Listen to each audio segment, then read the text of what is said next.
Hello everyone. आज का chapter political parties है। पॉलिटिकल पार्टीज़ क्या है, पॉलिटिकल पार्टीज़ कितने प्रकार के होते हैं, पॉलिटिकल पार्टीज़ प्रेशर ग्रुप में क्या अंतर होता है, ये सारी चीज़ें, पॉलिटिकल पार्टीज़ में क्या क्या कमियां हैं, भारत की पॉलिटिकल पार्टीज़ में सुधार, ये सारी चीज़ें हम लोग डिस्कस करेंगे वन बाय वन। तो सबसे पहले पॉलिटिकल पार्टी है क्या। जब हम ये कहते हैं कि political parties is and organisation, तो ऑर्गेनाइजेशन की डिफिनेशन देना जरूरी हो जाता है। ऑर्गेनाइजेशन का डिफिनेशन ये होता है कि association of the people, group of people associated for common interest, common issues, यानी कि जो सामान्य उद्देश्यों के लिए, सामान्य हितों के लिए लोग इकट्ठा होते हैं, ये ऑर्गेनाइजेशन की डिफिनेशन होती है। जब हम कहते हैं कि पॉलिटिकल पार्टी पॉलिटिकल ऑर्गेनाइजेशन है, तो निश्चित है कि उसके कुछ उद्देश्य होंगे। तो पॉलिटिकल पार्टीज के उद्देश्य क्या होते हैं? To contest the election and to gain the political power. Of course जब पॉलिटिकल पावर होगा तो क्या होगा कि to form the government if they win the election, and if they loss the election to play a role of creative opposition, यानी कि चुनाव जीतने के बाद सरकार बनाना, ये मुख्य उद्देश्य होता है, और चुनाव हारने के बाद एक क्रिएटिव अपोजिशन की भूमिका निभानी होती है। तो ये चीज़ें हैं। अब दूसरी बात कि फीचर्स और फंक्शंस की बात होती है। तो फीचर्स में सबसे पहला बात हो गया कि पॉलिटिकल पार्टीज पॉलिटिकल ऑर्गेनाइजेशन है। दूसरा चीज़ पॉलिटिकल एक्टिविटी में इंटेलिजेंस। तीसरी चीज़ कि टू फॉर्म द गवर्नमेंट। चौथी चीज़ कि to play a role of opposition, यदि चुनाव हारते हैं तो अपोजिशन का रोल प्ले करना पड़ेगा। पांचवी चीज़ कि टू क्रिएट पब्लिक ओपिनियन। राजनीति में बेसिकली डेमोक्रेसी सिस्टम में, डेमोक्रेटिक सिस्टम के लिए विंस का काम करते हैं ये पॉलिटिकल पार्टीज, ठीक है ना। In the lack of political parties we can't imagine the democratic system.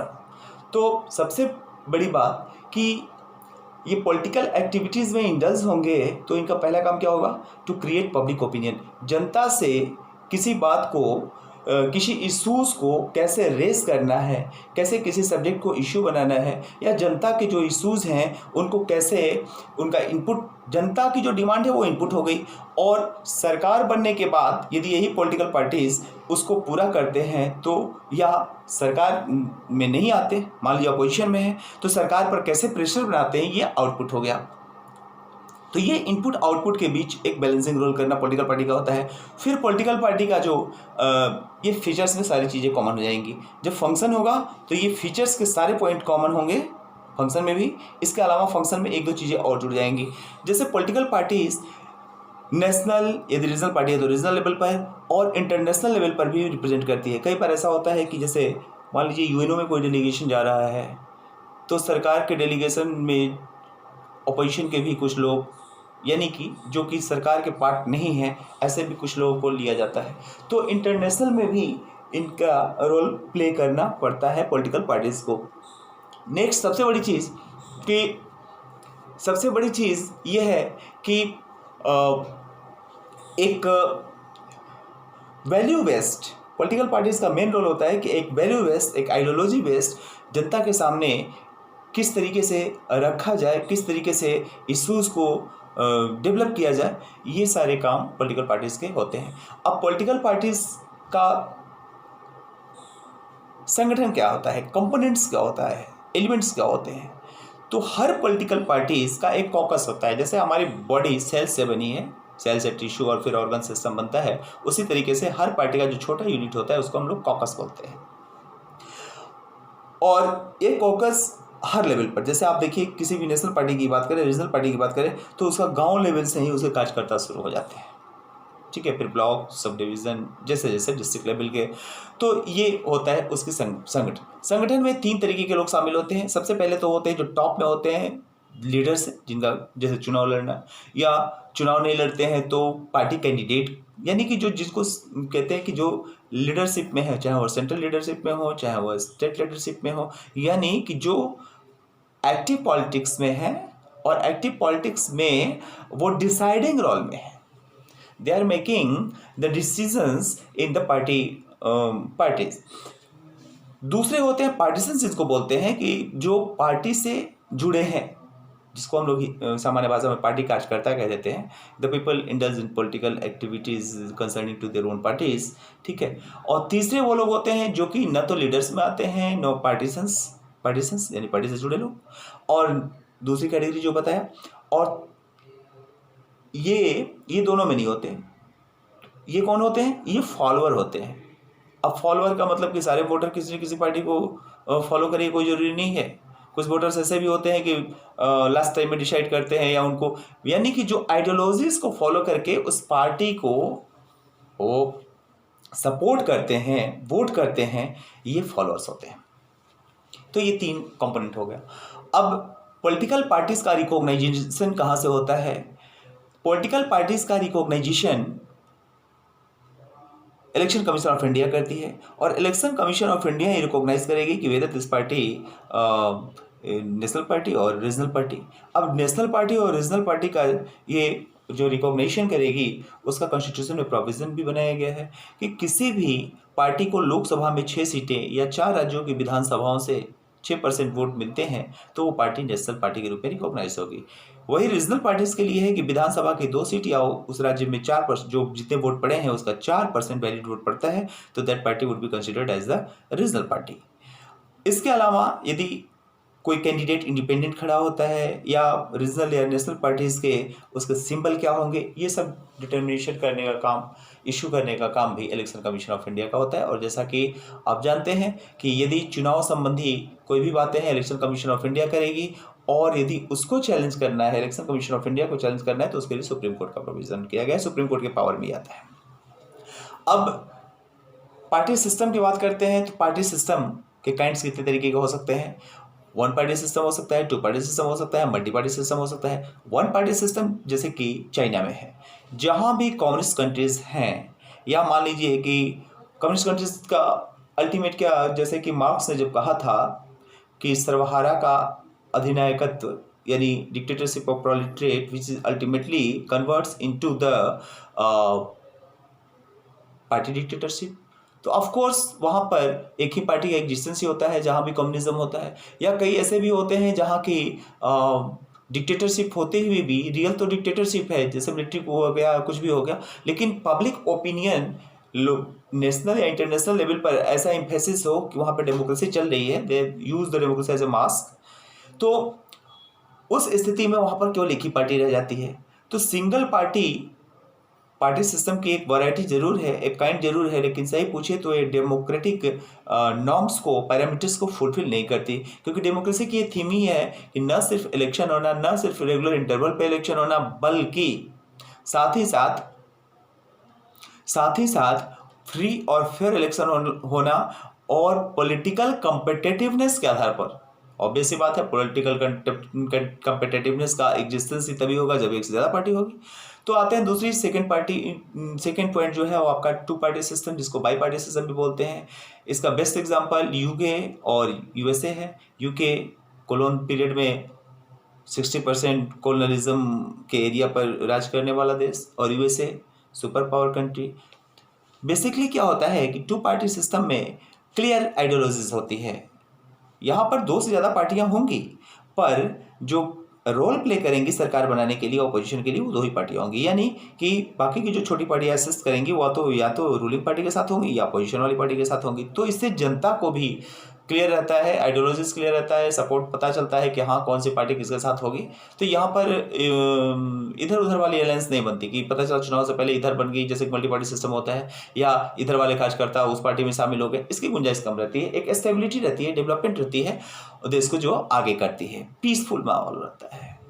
Peace with, जिसको सस्टेनेबल डेवलपमेंट का जो पार्ट है, पीस विद डेवलपमेंट, तो ये सबसे बढ़िया बाई पार्टी सिस्टम ही है। इंडिया में हम लोग अभी पढ़ेंगे मल्टी पार्टी सिस्टम में अपने देश में है, लेकिन अभी पिछले 10 सालों से जो रुझान इस तरीके से चल रहे हैं कि 2 पार्टी सिस्टम की ओर टेंडेंसी दिख रही है, क्योंकि रीजनल पार्टीज बहुत हैं अपने यहाँ, मल्टी पार्टी सिस्टम है जैसे कि मैंने कहा, लेकिन या तो एनडीए अलायंस, यूपी अलायंस, इस तरीके का बनना एक ऐसा साइन हो रहा है कि इन फ्यूचर 2 पार्टी सिस्टम की ओर शायद हम लोग जा सकते हैं। और ये बेहतर भी होगा। हालांकि भारत इतना बड़ा फेडरल स्ट्रक्चर वाला कंट्रीज है, रीजनल इशूज़ हैं और बहुत सारी चीज़ें हैं, बहुत सारी वेरिएशंस है। इन सब के कंटेक्स्ट में मल्टी पार्टी सिस्टम नेचुरल हो जाता है।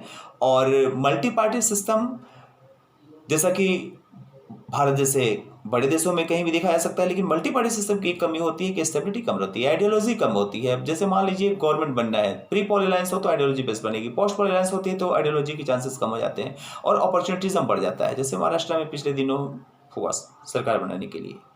अब एनसीपी की जो आइडियोलॉजीज है वो शिवसेना की आइडियोलॉजी से कहीं भी मैच नहीं करती, तो इस तरीके के चांसेस बढ़ जाते हैं। तब है कि मल्टी पार्टी सिस्टम में सबसे बड़ी बात यह है कि राइट टू फ्रीडम है, राइट टू स्पीच है, राइट टू क्रिएट ऑर्गेनाइजेशन और यूनियन है, तो इसके तहत मल्टी पार्टी सिस्टम का एग्जिस्टेंस नेचुरल बनता है। लेकिन जापान, फ्रांस और भारत के एग्जाम्पल से स्पष्ट है। जैसे भारत में 90s के दशक में कई बार ऐसे सरकारें बदली, देवेगौड़ा की सरकार, इंद्र कुमार गुजराल की सरकार, अटल बिहारी वाजपेयी का पहला जो फेज था उसमें बहुत ज़्यादा प्रेशर, क्योंकि रीजनल इशूज हावी होने लगते हैं, या मान लीजिए छोटी पार्टियां, और खास करके ये मल्टी पार्टी सिस्टम में तब होता है जब बड़ी पार्टी जिसने अलायंस बनाया हो उसके मेंबर खुद के कम हो। जिसने सरकार बनाया है अलायंस में, वो बड़ी पार्टी जो है उस पार्टी के का लीडर यदि प्रधानमंत्री है और उसके अलायंसेस वाले उस पार्टी का खुद का बहुमत अकेला नहीं है, तो उसमें चांसेस ज़्यादा बढ़ जाते हैं। हालांकि 2014 के बाद ये देखने में नहीं मिला है। एनडीए गवर्नमेंट अभी भी, या उससे पहले यूपीए गवर्नमेंट मनमोहन सिंह की थी, दोनों अलायंस की गवर्नमेंट है, लेकिन पार्टी का अभी बीजेपी का खुद का सीटें लोकसभा में ज़्यादा है, खुद की बहुमत के करीब बहुमत है, तो इसलिए अलायंसेस पार्टियाँ स्मूथली चल रही हैं। अब ये हम किसी भी देश के कॉन्टेक्स्ट में देख सकते हैं। फिर इसके बाद आती है कि पॉलिटिकल पार्टीज़ इन इंडिया के बारे में थोड़ा सा हम लोग एक रिव्यू लेंगे।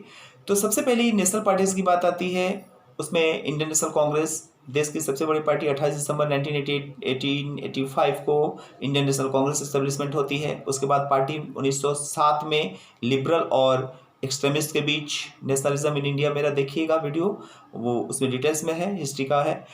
पहली बार फूट पड़ती है एक्सट्रीमिस्ट और नेशनलिज्म, गोखले वर्सेस तिलक। इसके बाद में 1923 में दूसरी बार फूट पड़ती है, दूसरी बार क्योंकि सी.आर. दास और Motilal Nehru, Vithal Bhai Patel, they wanted to enter in the legislative assembly to oppose the government, and that's why it was important to contest the election। तो ये ग्रुप चाहता था कि हम शामिल हों चुनाव की प्रक्रिया में, जबकि बाकी कांग्रेस के लोग नहीं चाहते थे। तो और ये प्रकरण तब था, एपिसोड तब था जबकि गांधी जी ने सिविल डिसोबीडियंस को चोरी घटना के बाद विड्रॉ कर लिया था। तो इस कंटेक्स्ट में कांग्रेस का एक और डिवीज़न हुआ। उसके बाद आगे चल करके हम देखेंगे कि देखते हैं कि देश की आज़ादी के बाद भी कांग्रेस में कई फ्रैक्शन होते हैं। सबसे पहले 1952-54 के बीच में प्रजा सोशलिस्ट पार्टी बनती है। कृपलानी जैसे लीडर जो कि नेहरू के पैरेलल माने जाते थे, अलग पार्टी बना लेते हैं क्योंकि वो नेहरू की पॉलिसी से संतुष्ट नहीं थे। उसके बाद 1967 और 1969 में निजलिंगप्पा, मोरारजी भाई, तो कांग्रेस का एक और डिवीज़न। 1980 में शरद पवार अलग हो गए थे, बाद में फिर कांग्रेस में जुड़े और फिर 98 में उन्होंने कांग्रेस का जो चेयरमैन हो वो इंडियन नेटिव का हो। ये ऐसा था कि भारत का प्रधानमंत्री भारतीय मूल का होना चाहिए, सोनिया गांधी के प्रकरण पर, उस पर अलग हुए। हालांकि अभी महाराष्ट्र में एनसीपी कांग्रेस शामिल है और यूपी में भी उन्होंने जो मनमोहन सिंह गवर्नमेंट थी उसमें सपोर्ट किया था। तो इस तरीके से कांग्रेस में फ्रैक्शन कई बार हुए हैं। कांग्रेस का जो मूल थीम है जिस पर चुनाव लड़ती है, देखिए पार्टियां जिस पर चुनाव लड़ती हैं उसको पार्टी मैनिफेस्टो बोलते हैं। किस आइडियोलॉजी पे? सेकुलरिज्म है, लिबरलिज्म है, ठीक है, ये इनकी, और टुवर्ड्स द बैकवर्ड और डाउन टोडन पीपल्स जो एक ह्यूमैनिटी है, ये कांग्रेस की मूल थीम रही है। दूसरी सेकंड सबसे बड़ी पार्टी है जो कि रूलिंग पार्टी है इस समय, भारतीय जनता पार्टी है। और इस पार्टी की स्थापना पंडित दीनदयाल उपाध्याय और श्यामा प्रसाद मुखर्जी 1954 में की थी, तब भारतीय जनसंघ के नाम से था। 1977 में जब जनता पार्टी मूवमेंट हुआ तो ये पार्टी जनता पार्टी के साथ थी। 1980 में उस पार्टी में सरकार में भी शामिल थी। 1980 में ये पार्टी फिर से भारतीय जनता पार्टी के रूप में लाल कृष्ण आडवाणी और अटल बिहारी वाजपेयी के साथ ये नई एग्जिस्टेंस के साथ उतरी, और जो आज तक भारतीय जनता पार्टी इसी नाम से है। और इस पार्टी का मेन उद्देश्य जो है वो हिंदुइज्म को प्रोटेक्शन के साथ में गांधीवादी सोशलिज्म को इस्टेब्लिश करना और राम मंदिर 370 जैसे आर्टिकल इनके प्राइमरी इश्यूज रहे हैं, जिसमें से दोनों इश्यूज अब हो गया है। कॉमन सिविल कोड की बात भी ये पार्टी करती है। दोनों इश्यूज राम मंदिर और ट्रिपल तलाक और राम मंदिर, ट्रिपल तलाक और 370, इन तीनों को एक्ट में करके इन्होंने फुलफिल कर लिया है। तो ये है बीजेपी का मैनिफेस्टो और आइडियोलॉजीज। तीसरी जो होती है पार्टी है नेशनल लेवल की, वो सीपीआई और सीपीएम, सीपीआई से सीपीएम डिराइव्ड हुआ, यानी तीसरी और चौथी पार्टी। तो सीपीआई अभी नेशनल पार्टी के रूप में उसकी मान्यता इस समय के कंटेक्स्ट में नहीं है मानी जाएगी, क्योंकि 6% सीट और 6 सीट की क्राइटेरिया को फुलफिल नहीं करती। पिछले 2019 के चुनाव में सिर्फ 1% सीट मिला है और 1 सीट मिली है। ठीक है। 1925 में एम एन रॉय ने इसको एस्टेब्लिश किया था। एम एन रॉय वो व्यक्ति थे जो सेकेंड कम्युनिस्ट इंटरनेशनल हुआ था, वहाँ लेनिन ने खुद उनको बुलाया था। 1962 में सीपीआई डिवाइडेड बिटवीन 2 फ्रैक्शंस। दूसरा जो फ्रैक्शन था उसका नाम सीपीआई एम पड़ा, और ये इस बात पर हुआ था कि चाइना ने जो अटैक किया भारत पर, क्या वो नेशनल अटैक है या आइडियोलॉजी का एक्सपेंशन है, इस बात को लेकर के हुआ। Communist party of India, Marxist का जो प्रभाव है वो बंगाल और त्रिपुरा, केरला में ज़्यादा रहा है। हालांकि त्रिपुरा में अब उनकी गवर्नमेंट नहीं है, और ममता बनर्जी के आने के बाद वहाँ से भी उनका प्रभाव कम हो गया बंगाल से। हालांकि केरला में गवर्नमेंट है, और कुल मिलाकर के ये पार्टी अभी नेशनल क्राइटेरिया को फुलफिल कर रही है। सीटें तो नहीं है, बट परसेंटेज वोट के क्राइटेरिया को फुलफिल कर रही है। चौथी तृणमूल कांग्रेस, ममता बनर्जी कांग्रेस के, जैसे कि मैंने कहा कई बार पार्टी के फ्रैक्शन अलग हुए। उसी क्रम में ममता बनर्जी ने अपनी पार्टी 1996 में अलग बनाई तृणमूल कांग्रेस के नाम से। वो रूलिंग पार्टी है बंगाल में, और ये पार्टी, हालांकि इसका प्रभाव बंगाल के अलावा त्रिपुरा में नहीं है, मेघालय में है, लेकिन रूलिंग पार्टी के जो नेशनल पार्टी का क्राइटेरिया उसको फुलफिल कर रही है, क्योंकि इसको सीटें और परसेंटेज दोनों प्राप्त हैं। इसके अलावा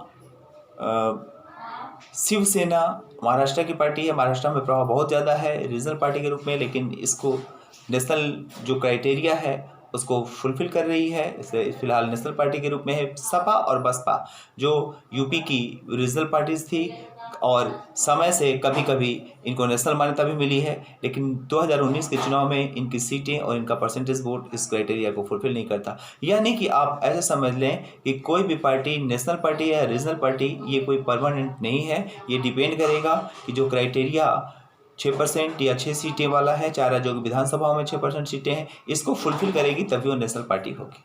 अब थोड़ी सी रीजनल पार्टियों की बात कर ली जाए जो प्रभावशाली रीजनल पार्टियां हैं, तो महाराष्ट्र से शुरुआत करते हैं। महाराष्ट्र में शिवसेना है जो हिंदुइज्म पे है। ये अलग बात है कि अभी जो अलायंस बनी है उसमें जो भी पॉलिसीज़ हैं वो बाल ठाकरे जो कि इसके फाउंडर रहे हैं उनसे ये अलग हटती दिखाई दे रही हैं। दूसरी जो एनसीपी जो राष्ट्रीय पार्टी के रूप में भी है, और शरद पवार इसके लीडर हैं, तो राष्ट्रीय पार्टी के रूप में मान्यता प्राप्त है। और महाराष्ट्र में ये लीड रोल में रहती है पार्टी। मध्य प्रदेश में यदि बात की जाए तो गोंडवाना लैंड परिषद और गोंडवाना लैंड परिषद क्षेत्रीय पार्टी के रूप में बहुत प्रमुख भूमिका निभाती है। इसी तरीके से बिहार में बात की जाए तो आरजेडी, राष्ट्रीय जनता दल, एक समय ये भी, इस पार्टी को भी नेशनल पार्टी का दर्जा प्राप्त था। तो यूपी में बात की जाए एसपी, बसपी, इसी तरीके से बहुत सारी पार्टियां, हर पार्टियों में चूंकि भारत में वेरिएशन ज़्यादा है, हर स्टेट में 2-2, 3-3 पार्टी कम से कम दिख जाएगी, और कहीं कहीं ज़्यादा भी दिख सकती हैं। तो भारत में फेडरल स्ट्रक्चर है, फिर राइट टू स्पीच है, राइट टू यूनियन बनाने का राइट है। तो इन सब के और इतने सारे वेरिएशंस हैं जिसके चलते हमारे यहाँ रीजनल पार्टीज ज़्यादा दिखती है। अब रीजनल इशूज़ और पॉलिटिकल नेशनल इशूज़ के आधार पर भी होता है। कई पार्टियाँ, रीजनल पार्टियाँ होती हैं, वो अपनी बातों को, चूँकि उनकी डिमांड और उनको चुनाव रीजन में ही अपने लड़ना है, इसलिए अपनी बातों को ज़ोर शोर से करती हैं। अब बिहार में एक और रूलिंग पार्टी है जैसे जेडीयू भी इस समय नेशनल पार्टी को, चूँकि वो बिहार में ही चुनाव लड़ती है। चुनाव इस बार दिल्ली से भी उन्होंने लड़ा था, दिल्ली से सीट हालांकि नहीं मिली है, दिल्ली से उनको सीट नहीं मिली विधानसभा में, लोकसभा में, लेकिन बिहार से उनको सीट अच्छी मिली है, इसलिए नेशनल लेवल को फुलफिल कर रही है। तो ये सारी चीज़ें, और नेशनल पार्टी को नेशनल इश्यूज़ को ज़्यादा देखना पड़ता है, जबकि रीजनल पार्टीज़ को रीजनल इश्यूज़ पे फोकस ज़्यादा करना पड़ता है। इसलिए कई बार नेशनल पार्टियाँ रीजनल इश्यूज़, मान लीजिए 2 राज्यों में एक ही पार्टी की सरकार है, तो नेशनल लेवल पर वो डिमांड नहीं उठाएंगे। नेशनल लीडर उनके जो होंगे नेशनल लेवल के, वो डिमांड नहीं उठाएंगे, रीजनल लीडर उठा सकते हैं। तो फेडरल स्ट्रक्चर को भारत में एक स्मूथ से चलाने के लिए ज़रूरी है कि रीजनल पार्टियाँ और नेशनल पार्टियाँ एक साथ है, और एक अपनी लिमिटेशंस के साथ और एक आइडियोलॉजीज के साथ यदि करें तो that will be better for both the parties as well as for nation and citizen too. अब चैलेंजेस क्या हैं पॉलिटिकल पार्टी सामने? तो सबसे पहली पॉलिटिकल पार्टी सामने चैलेंजेस है कि इंटरनेट डेमोक्रेसी की कमी।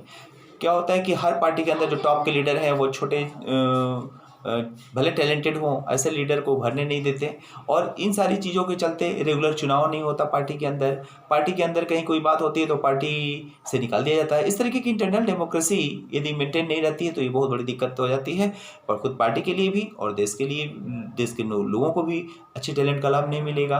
और इसका दूसरा अंजाम क्या होता है, दूसरा पॉइंट हो जाता है कि उस पार्टी के अंदर एक किंगडम पनपने लगता है, डायनेस्टिज्म पनपने लगता है, नेपोटिज्म पनपने लगता है, भाई भतीजावाद चलने लगता है, दूसरा अच्छा लीडर कोई आ ही नहीं पाता, और ये दूसरी बड़ी कमी है। तीसरी बड़ी चीज़ है कि मसल्स और मनी पावर्स हो जाते हैं। सत्ता ऐसी चीज़ है कि एक्टर ने कहा था कि power corrupts and absolute power corrupts absolutely. तो पावर, सत्ता मेंटेन रखने के लिए लोग हद से गुजर जाते हैं, वही बात हो जाती है। यानी कि मसल्स और मनी पावर का इस तरीके से चुनाव में भी, चुनाव के बाद भी जमकर इस्तेमाल होता है, जो कि लोकतंत्र के लिए कहीं ना कहीं से घातक होता है, नुकसानदेह होता है। और चुनाव में जो खर्चे होते हैं वो अनाप शनाप होते हैं, गलत मीन्स पे होने लगते हैं, चुनाव से प्रलोभन दिया जाता है, चुनाव से पहले बहुत सारे डिक्लेरेशन जारी होने लगते हैं, जो कि 4 साल तक सरकारें सोती रहती हैं। तो ये सारी चीज़ें डेमोक्रेसी के लिए बहुत बड़ी, और खासकर पॉलिटिकल पार्टीज़ के लिए भी इटसेल्फ एक चैलेंजेस हैं। अब इनमें सुधार क्या किया जा सकता है? तो सबसे पहले सुधार तो ये है कि पार्टी की डेमोक्रेसी को मेंटेन रखने के लिए सुप्रीम कोर्ट के में कई ऐसे रीट पड़े हैं जिसके रिकमेंडेशन पे चुनाव आयोग ने 2 चीज़ें महत्वपूर्ण रूप से कर दी हैं कि पहला तो हर पार्टी को 2 साल के अंदर अपना चुनाव कराना होगा, और पार्टी की जो भी मीटिंग्स वगैरह होगी उसका ब्यौरा, जिसमें वो पूरी उनकी कमेटी चुनी जाएगी, उसका ब्यौरा देना पड़ेगा इलेक्शन कमीशन को। दूसरी बड़ी चीज़ ये है कि अफिडेविट कर दिया गया है, ये भी सुप्रीम कोर्ट के रिकमेंडेशन पर ही हुआ है। और अब जो कैंडिडेट्स चुनाव लड़ेंगे, ठीक है, क्योंकि पॉलिटिकल पार्टीज का मेन काम क्या हुआ, इलेक्शन कंटेस्ट करना। अब इलेक्शन कंटेस्ट करना है तो पार्टी अपनी मैनिफेस्टो जारी करेगी, चुनाव लड़ने के लिए कार्यकर्ता भेजेंगे, उनको फाइनेंशियल भी सपोर्ट करेगी, उनको जिस आइडियोलॉजी पे चुनाव लड़ेगी उसको मैनिफेस्टो बोलते हैं। तो जब कैंडिडेट जो चुनाव खड़ा होता है, यदि लोकसभा के लिए खड़ा हो रहा है तो वो उस संबंधित जिस कंस्टिट्यूंसी से खड़ा हो रहा है वहाँ के डीएम के सामने, यदि विधानसभा से खड़ा हो रहा है, विधानसभा के लिए खड़ा हो रहा है तो एसडीएम के सामने जो नॉमिनेशन फाइल करेगा, जो चुनाव पर्चा जिसको बोलते हैं वो फाइल करेगा, तो उसमें 2 अफिडेविट होती है। एक में होता है डिक्लेरेशन ऑफ इनकम एसेट्स, कितना उसके पास पैसा है, ये सब जारी करना पड़ता है, ये सब उसको जारी करना पड़ेगा कि हमारे पास कितनी संपत्ति, कितनी आय ब्यौरा है, कहाँ से है, कैसे है, ठीक है। और दूसरा होता है इनकम के अलावा, दूसरा होता है कि यदि उस पर कोई क्रिमिनल एक्टिविटीज़ तो नहीं चल रही है, यदि है तो किस स्टेज में। एक चीज़ यहाँ पर मेंशन कर दें कि जो ट्रायल कोर्ट से यानी लोअर कोर्ट से जो कन्विक्टेड होगा, जिसको सजा हो गई, वो चुनाव नहीं लड़ सकता। लेकिन यदि केवल FIR हुई है या मान लीजिए बेल पर है, सजा नहीं हुई है, तो वो व्यक्ति चुनाव लड़ सकता है, अभी का जो प्रोविज़न है। तो ये सारे डिक्लेरेशंस नॉमिनेशन फाइल करने पड़ते हैं। अब सजेस्ट्री, इसके अलावा anti defection law Rajiv Gandhi के टाइम में लागू कर दी गई थी, दैट वाज 52nd अमेंडमेंट। उस अमेंडमेंट के अकॉर्डिंग कोई व्यक्ति यदि चुनाव जीतने के बाद पार्टी बदल लेता है तो वो सदस्यता के अयोग्य हो जाएगा। यदि लोकसभा का मेंबर है तो अब लोकसभा का मेंबर नहीं रहेगा, लोकसभा अध्यक्ष उसको अयोग्य घोषित कर देगा। विधानसभा का है तो विधानसभा अध्यक्ष कर देगा। तब है कि कोई पार्टी का 1/3 मेंबर यदि पार्टी छोड़कर दूसरी पार्टी में जाते हैं, या 2/3 से पार्टी ही विलीन हो जाती है, तो इस तरीके का कोई होता है। जैसे ऐसा कई बार, कितनी भी बार ऐसी बातें हुई हैं, तो उस स्थिति में ये एंटी डिफेक्शन लॉ लागू नहीं होता। अब सजेस्टिव जो मोड्स हैं, यानी कि और क्या क्या सुझाव दिए जा सकते हैं, कई बार ऐसे प्रश्न आते हैं एग्जाम्स के दृष्टिकोण से भी। तो सजेस्टिव मोड ये हो सकता है कि पार्टी की हर मीटिंग का ब्यौरा इलेक्शन कमीशन को जाना चाहिए। दूसरी चीज़ें, स्टेट फंडिंग हो, चुनाव में धन बल जन बल, धन तो सबसे बड़ा हो जाता है कि कई पार्टी तो टिकट ही देती हैं पैसे के आधार पर, तो जिसके पास पैसा नहीं रहेगा वो व्यक्ति चुनाव नहीं लड़ सकता। इससे इसके बदले यदि राज्य के खर्च पर चुनाव कराया जाए तो अच्छा है। अभी रूलिंग पार्टी का ये विचार भी है कि स्टेट फंडिंग की व्यवस्था की जाए और साथ ही लोकसभा विधानसभाओं के चुनाव एक साथ करा लिए जाए, तो एक ही मशीन से जितना एक चुनाव में भारत का खर्चा होता है पूरे राज्यों की विधानसभा और लोकसभा मिलाकर उतने में कितने देशों की 5 साल की बजट चल जाएगी। तो एक ही ईवीएम मशीन से, एक ही पूरी प्रशासनिक व्यवस्था से एक बार में चुनाव हो जाए तो ये बेटर होगा। उससे जाहिर सी बात है देश का काफ़ी बड़ी इकनॉमी जो लॉस होती है वो बच जाएगी, कई सारे ऐसे इंडस्ट्रीज़ और वेलफेयर स्कीम्स चल सकती हैं। ये सारी चीज़ें, इसके साथ ही ये भी ज़रूरी है कि जो जिन पर मुकदमे वाजिब ढंग से चल रहे हों, जिनके एफआईआर यदि इलेक्शन कमीशन को लगता है कि वो क्रिमिनल एक्टिविटीज़ में आते हैं, पॉलिटिकल मंशा से नहीं किए गए हैं, तो उनको यदि चुनाव ही न लड़ने दिया जाए, रेदर देन की कन्विक्शन वाली बात हो, तो ये शायद और भी बढ़िया होगा। तो ये सारी चीज़ें हैं जिसके माध्यम से सिस्टम को, पॉलिटिकल पार्टीज़ को और भी ज़्यादा डेमोक्रेटिक, और भी ज़्यादा जिम्मेवार, और भी ज़्यादा लायबिल बनाया जा सकता है। क्योंकि यदि हम अकाउंटेबल रिस्पॉन्सिव गवर्नमेंट चाहते हैं, यदि हम लेजिटिमाइट गवर्नमेंट चाहते हैं, तो ज़रूरी है कि ऐसी पॉलिटिकल पार्टी हो। Thank you.